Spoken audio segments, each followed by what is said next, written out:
What are the steps involved in taking a swing trade? It can be easy to look back on the markets using a backtesting tool and predict what the markets are going to do.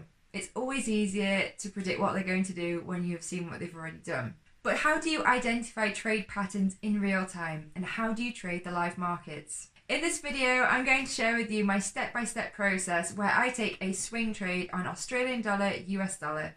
So before we break down the swing trade step by step, make sure to like and subscribe below this video, and let's get to it.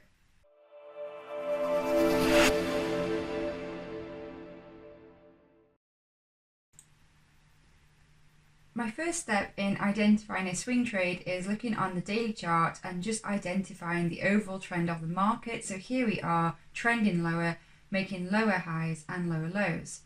Price has pulled back now, the same measurement as the previous pullback, and I am interested in it going down to a faster time frame to look for a trade entry short.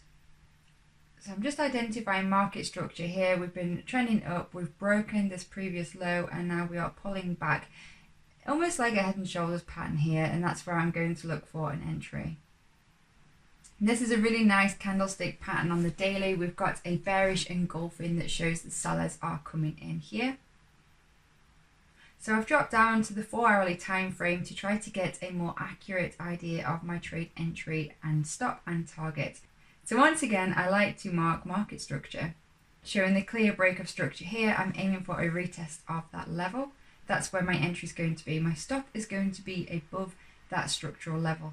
And it's always good to check what is to the left of price action, because it can really help to place either a stop or a target. So in this instance, we've got a nice consolidation of price here before it dropped lower. I want to place my stop above that consolidation because it just adds more obstacles in the way of price reaching my stop. So once I've identified my trade entry and made my plan for my stop and my target, I'm going to jump onto my broker here, MT5. This is the account that I have with the 5%ers. If you're new to my channel, you may not know, but I'm currently trading with the prop firm, the 5%ers, who are my prop firm of choice.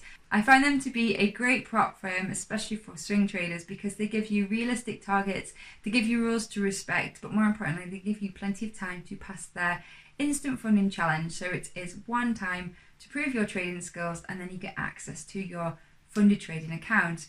So I'm currently undergoing the challenge for the $80,000 account, and for that I am carrying out a challenge using a $20,000 account size. If you want some more information about the 5%ers, I have got a link below in the description, so if you're thinking of getting some funding for your own trading, I definitely recommend them. Anyway, let's get back to the trade setup for Australian dollar, US dollar short. So I'm just opening Magic Keys here just to check my risk parameters, making sure that my risk is the same for this trade, where I'm going to risk 0.3% of my account size for this trade. So now that I have my risk correctly, I can open up Magic Keys, I can open the calculator, set it to market pending, and basically replicate what I have on TradingView here on the charts on MetaTrader 5. Once I have my entry, my stop, and my target all lined up correctly, then I can click enter and activate this pending sell limit order.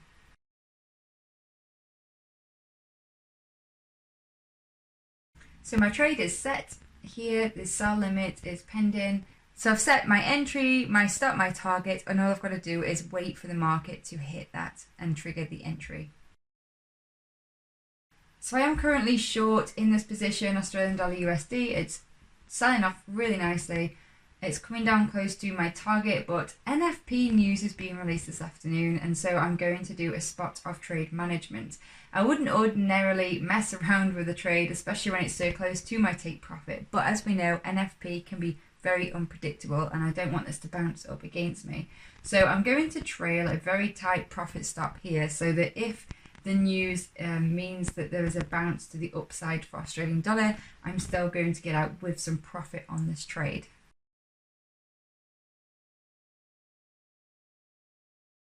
Okay, so back into MetaTrader 5 here in my broker, and I'm just going to simply drag and drop to trail my stop so that I have a profit stop in place now.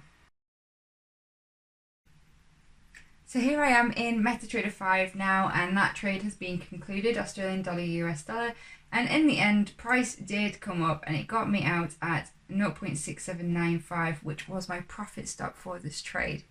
So the end result for this trade was, instead of making 2 times my risk, I made 1.5 times my risk, which is a smaller profit loss ratio, but it's still a positive one, and I'm still happy to take the win on this trade. And this is the reality of trading, is sometimes you've got to edit your plan if there are certain news releases coming out, and sometimes you've just got to manage your trades.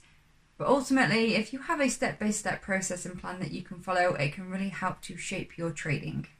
I hope this video has been helpful to share with you my step-by-step process for taking a swing trade. If it has, be sure to let me know in the comments below, and please don't forget to like and subscribe to the channel, and I will catch you in my next video. Thanks for watching. Bye!